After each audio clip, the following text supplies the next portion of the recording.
Good afternoon, everyone. This is Brendan Fitzpatrick from Axio, and we'll begin the webinar here shortly in about 3 to 5 minutes.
Good afternoon.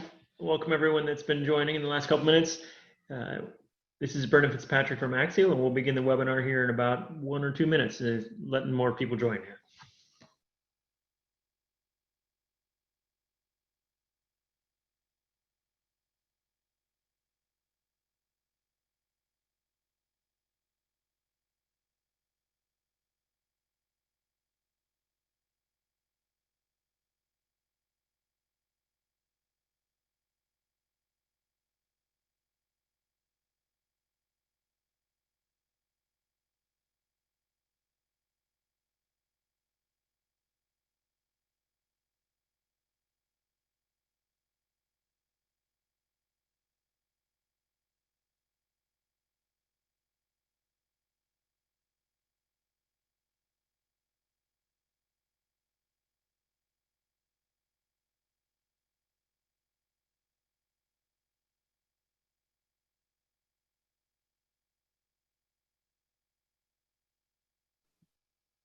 All right. Good afternoon. Welcome to today's webinar on the approach to quantification with new confidence. I am Brendan Fitzpatrick from Axio. If you want to go to the next slide, please. So today we have 3 presenters. Myself, I've been at Axio for 4 years now. I am a member of the sales team. I'm also joined today by David White, who is one of our founders and also our president. Dave leads several initiatives within Axio, one of which is the innovation team, where a lot of the ideas and features are seeded for the platform, as well as he serves as kind of a senior mentor to our professional services team. I also have Dale Gonzalez on the line today. Dale serves as our Chief Product Officer and leads all development as well as many other efforts here at Axio. So welcome to the webinar. A few housekeeping items. If we have any technical difficulties, please try to rejoin the webinar. We'll give it a couple attempts if the webinar is acting up before we'll call it and reschedule. We have a business continuity plan, so we're eating our own dog food. So if the person presenting the slides drops off, we have other people ready to pick it up. If you have any questions, feel free to put those in the question pane of the Zoom interface, and we'll be monitoring those to make sure that we can answer any questions that may come up during the webinar. If the questions are pertinent to the topic at hand, I may interrupt the person speaking to answer them then. Otherwise, we'll probably wait to the end and answer any of the questions that we weren't able to answer via text at the end of the webinar. So without further ado, Dale. I think that one of the key challenges when you're running a cybersecurity program is figuring out how you can best communicate that value outside of the program itself. We know that cyber programs make demands on businesses, both in terms of behavioral changes that they drive, as well as in the smaller, just economic changes that they require. You know that you require budget, and trying to make people understand exactly where that budget goes is very difficult, and one of the sort of key supporting elements of any quantification program. So with that having been said, why don't we take a quick poll? So if the folks on the phone would just let us know, do you think there's more interest inside your organization for you to explain where your budget's going, or there's less?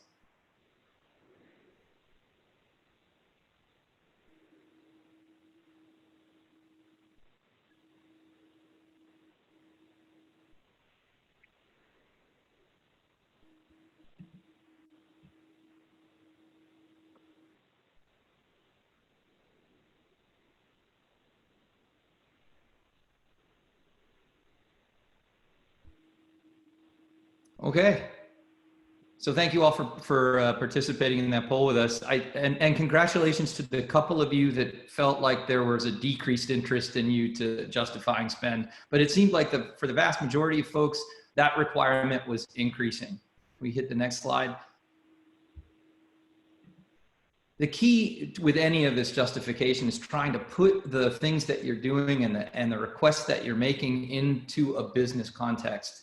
And that in and of itself, while it's easy to say, can be very, very challenging, particularly given the way that status reporting within inside cybersecurity is typically conducted. So one of the biggest problems here is that the tool that's most commonly used in terms of reporting out progress, behavior, activity is in fact this, red, green, yellow reporting technique. And there are, we all know that it can be effective in some ways, but it has pretty significant challenges. The first of which is that the color itself really says nothing in terms of why is that yellow, yellow? Why is that red, red? What would need to be done in order to change that color from one color to another? How much money would we need to spend? And likewise, there's no sort of uniform understanding about what yellow means, what red means, what green means. So these colors themselves have to be retaught to every new person that's entering the communication or the conversation, or else they won't have any context other than, well, I know red is bad, and I know yellow is something, and I know green is almost never communicated when you're talking about cybersecurity. Dave? And Dale, you know that the scale itself with only 3 points is not nearly granular enough. So we routinely talk to people who were like, yeah, we reported that as a yellow, and so we got $250,000 to spend on making some improvements, and it's still a yellow, right? I worked with a CISO who was never successful in getting any of his risks to move out of the yellow category, regardless of how much money he spent. So spending a lot of money to keep something at yellow is a challenge. And also, because there are only 3 points in that scale, it reinforces another problem that we have in organizations with respect to cyber risk, and that's this game of telephone. One of the things we know in organizations that as larger and larger segments of the business depend on computer and network technology for the generation of mission and value, a lot of people outside the cybersecurity program are making decisions about cyber risk. And they're making those because of this game of telephone and because of a limited scale in which to talk about risk. They're often making those decisions without a good view of what's at risk to the organization and which risks matter most to the organization. Brendan. Yeah, so, lexicon and language around cyber risk seems to be a big problem for a lot of the organizations that we've worked with. One area is just the practitioners, the folks that are actually, manning the lines, if you will, on the day-to-day basis have one lexicon, and the senior leadership may have another one. And a great story that we have on this point was, Dave and another Axio employee were leading a workshop, a quantification workshop, in which the workshop led to the revealing of a scenario that had a rather large impact. I don't remember if it was like $250 or $300 million. And the senior leadership was blown away at the fact that they had this exposure and that, quote unquote, no one had been alerting them to this. And the cybersecurity leader in the company said, I've been asking for resources for this problem for, 2 years now, and every single time I ask for it, it's rejected. And it's because he's saying, hey, I want to restructure the Active Directory forests. And what the leadership needed to hear was, hey, we have a very large exposure that could lead to hundreds of millions of dollars of financial impacts to the company. But it was that kind of technical disconnect. So that's one area that we find organizations are currently struggling with. Now, we wouldn't be asking you to be on this webinar if we thought that that's where it ended, right? I guess we can finish now. Yes, it's tough and we all agree, and then we'll just leave. We think that there is a better way, right? We think that there is a way to communicate what's happening within your organization that will resonate with senior leadership, that will immediately connect to the things that they understand, which is frankly financial impacts and financial exposure. Now, we are not the only ones to have ever proposed this. And in fact, there are existing methods in the market, but those methods themselves have in fact led to some misconceptions about what is necessary in order to do something other than traffic light reporting. And it's worth it for us to address those misconceptions right now. Yeah, so the three biggest myths or misconceptions that we routinely run into when we're speaking to people, if you could advance real quick. One is that a lot of organizations either just having the conversation about risk quantification, or when we first open up the platform to start talking to them about it, they'll say, hey, I don't think we're ready for this. We're just getting our cybersecurity program off the ground. Or, in actuality, companies that feel like they're in that spot have the most to gain by it, right? The easiest gains in doing risk quantification and better understanding your risk is on the immature side of the program. If I've had a program that's been maturing over years and it's very robust, it's going to be harder for us to realize those gains. So we've gone to great lengths to design our approach of quantification so that anyone, regardless of where they are in a cybersecurity program lifecycle, can get value out of it. Next, please. Okay. The next kind of hurdle or misconception that we talk about a lot is that we don't have the expertise needed in order to get value out of this. And Axio's approach to risk quantification is that we believe that no one will ever understand your cybersecurity program and infrastructure better than your employees. So we believe you already have the experts. And through our tool and our expertise, we can partner with your experts and tease out the data that is needed in order to get value out of risk quantification activities. So there's no need for people to become trained over the course of months, and you don't need to hire anyone in order to get initial value out of our approach. Which brings us to the last misconception that we often run into, and that is that risk quantification is a massive investment. We're going to have to train people, like I said, for several months. We're going to have to hire a team of 10 folks, and it's going to take us 6 to 7 months before we can start to get results from this activity. And that's not the case with our approach. In our approach, inside of a day, we often arm our clients with 3 to 5 quantified scenarios that they could use for business decisioning. And in that one-day session, they're armed with the know-how on how they can create additional scenarios or modify scenarios to see how they would be affected by different mitigation strategies. So with that having been said, why don't we head on over to the browser and demonstrate some of the things that we've talked about so far. Great. Thanks, Dale. So when you first log into our quantification platform, if you're just getting started, you're going to see a page that looks like this, which is a very high level overview of the process itself, the process that we use for quantification. And it starts with creating a collection. Our quantification technique is based on scenarios. And so we start by creating a collection of scenarios. And I'll say more about what a scenario is in just a minute. We brainstorm scenarios. Brainstorming is a great way to get lots of people from across your organization, all of those inside experts, the people that understand how your business depends in a distinct way on the deployment of technology in the delivery of value to your clients. So we brainstorm a collection of scenarios. Then another stakeholder engagement activity is voting to prioritize those scenarios. And we'll show you how you do that in the platform. And then you quantify the high impact scenarios. So those scenarios that rise to the top are the scenarios that you should pay attention on. Those are the scenarios that your stakeholders are elevating for additional analysis and attention. And so you quantify those in a straightforward way in the platform. Dale, do you have anything to add before I? Yeah, how long does it typically take to get started doing this? So that's a great question. So, Brendan mentioned the workshop.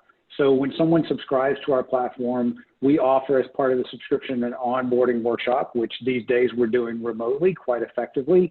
And in that onboarding workshop, we typically, historically we did it on site in a single day. And in that workshop, we would identify in brainstorming on the order of 20 to 40 scenarios, prioritize that down to a list of 6 to 10, and then quantify 3 to 5 of those before the end of the day. And it's actually very common in that onboarding workshop for the organization to discover a risk or discover something new about a risk that they had been tracking that causes them to set upon a different course of action in how they're addressing that risk. So actionable insight within a day or two, that's not a massive investment. It's not a massive investment. Brendan and I have used this technique with, we had one of our clients who was really upset about a new risk they had discovered, and the CISO was actually losing sleep over it. We spent 15 minutes with him doing a quick and dirty model of what that risk would look like to his organization, and it just wasn't interesting. I mean, it would be a bad day, but it was not catastrophic, and he was losing sleep over it. And at the end of that process, he said, so what you're saying is, and what I can see is, if I want to lose sleep, I should find something else to lose sleep over. Yeah, that's it. Not that you shouldn't do something about this risk too, but this is not the one to lose sleep over. So it all begins with the brainstorming interface here. Brainstorming is very easy. We can, add a new scenario, and a scenario is simply a narrative. It's a story of what the risk would look like in the organization were it to occur. So we could have a scenario that says, website outage. So what if our website went down, and because we accept orders online, this would result in, sorry, I can't type. So we would lose some revenue, and obviously if we're gonna quantify that, if that rises to the top, we'll have to add some detail to that narrative so that we can do a good job with quantification. But at brainstorming, this is really what it looks like. And we have a tool over here that we call the scenario board. And this scenario board allows you to sort of look at the scenarios you've developed. So all of these white sort of rectangles are scenarios. And we organize this by business unit or parts of the business as columns, and by cyber event vectors that you're concerned about as rows. And so in this fictitious company, we have an R&D group, and we haven't come up with any scenarios that would affect the R&D group, but everybody knows that the theft of intellectual property has been a large cyber risk for a long time. So let's go ahead and add that scenario to R&D. So we can say theft of IP, and that would include we have some trade secrets in how we manufacture our product, and we also have pre-patented work that, if it was stolen, would have a material impact on our competitive posture. And so we've created that. We can go ahead and drag it over here to R&D, and now we've got at least one scenario started in R&D, and we may want more.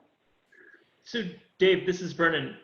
Where do the scenarios generally come from in this brainstorming process? Are these seeded from the client, by Axio professional services team, or both? A little bit of both. In my experience, so there are common scenarios that every organization is concerned about, and these are the things that we all read about in the news or in trade journals. We hear threat briefings on, and so we'll very commonly see network outages and ransomware and data breach. But very often in this workshop, if we can get the experts from inside your organization thinking about how cyber risk could manifest in unexpected ways, it's really common to end up with some scenarios that are quite unique to your configuration of technology and your use of technology in the generation of value. And so those unique scenarios are always generated by folks inside the organization. And then the more common ones are generated by a combination of Axio, if we're leading the workshop, and folks inside the organization. So is this work done by the CISO, or is this brainstorming broader than his group or her group? Great question. So the ideal group of folks to brainstorm are a set of folks that span the kind of value chain, if you will, inside the organization. So we like to have folks from risk management in there. We like to have folks from finance in there. In this case, we have a manufacturing group. We'd want a representative from manufacturing who understands how technology is used in the manufacturing process. We'd want somebody from R&D at the table who understands the role of technology in R&D and the types of R&D results that are being generated. So we really want stakeholders from across the organization. And this brainstorming is a key way that our methodology and platform engage folks from across the enterprise, all of those people that are making decisions on a day-to-day business about digital risk and cyber risk. So brainstorming inevitably tapers off. You sort of hit a plateau, and that's the right time to draw a brainstorming session to a close. Once we do that, we use a voting rubric here that allows all of those stakeholders to kind of cast a hidden ballot, if you will, to vote on the scenarios that, having been through the brainstorming session, everybody gets to vote on the ones they're most concerned about. And we use that to elevate by sorting on number of votes. We can see the scenarios rise to the top, and I have not cast a vote, which is, so I'll just vote for that. So I've exhausted my votes. Now I can see the total number of votes, and data breach and ransomware in this fictitious company we created for the demo today have risen to the top. And in fact, we've already done some quantification work on this. So let's jump into the ransomware quantification interface. You'll see on this overview panel that we flesh out the narrative about this risk a little bit. We talk about why we're setting susceptibility to medium. We make some assumptions about the impact or extent of the event in our organization. And then we jump to the impact. So Axio has developed an impact taxonomy that includes an extensive set of impacts that organizations typically experience as a result of a complex cyber event. And we've developed formulas for those. So they're nice English language formulas that you can select. We're going to select this formula for how we quantify forensics expenses. There's a second option here that we didn't choose. And then we interact with this by entering estimated values of sort of what we believe the range of values would be for this event, given our organization, given our technology footprint.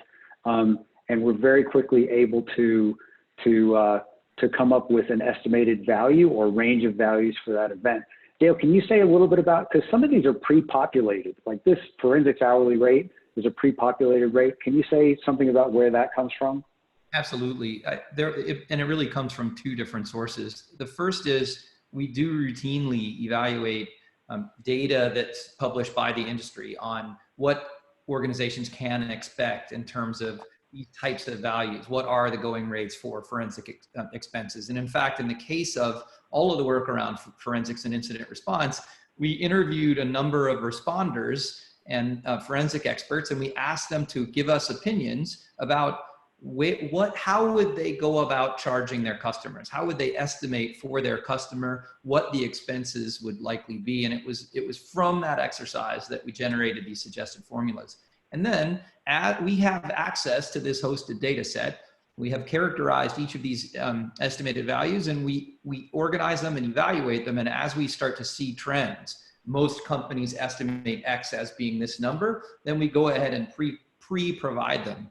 And we hope that this combination of the things that you know that come from broad participation inside your organization, structured through a set of formulas that we know are reasonably representative, but that can be completely tailored and changed by you, means that you have exactly the expertise you need to conduct this activity right now. So I see. Great. We have a lot of ways of providing suggested formulas, does Axio provide suggested scenarios? Are there any scenario templates that clients can use? So in fact, we have a broad catalog of scenarios that we're constructing right now, and we're in the process of organizing them by industry vertical so that we can make certain that they are the most relevant. And after, I would expect that really soon it'll be a reasonably straightforward process for people to just drag and drop out of those catalogs and into their own scenario collections. In addition, we're working with partners who are developing their own collections of those so that they can tailor them even further to meet the specific needs of their existing constituencies. That's a great point. All of our partners are trained in our methodology and they're experts in our platform. So working with a partner is very much like working with Axio in the delivery or adoption of this technique, this methodology, and this platform.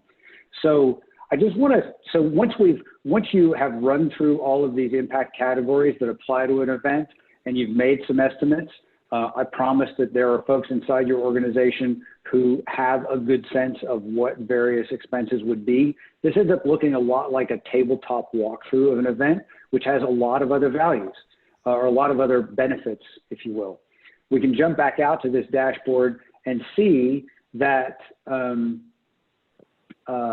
not only have we evaluated the most likely loss for the baseline scenario shown here, where we're estimating that to be around $90 million in impact, with a wide range here up to 141 and starting down around 60. So those are the estimated range, but the most probable impact value is 90.7.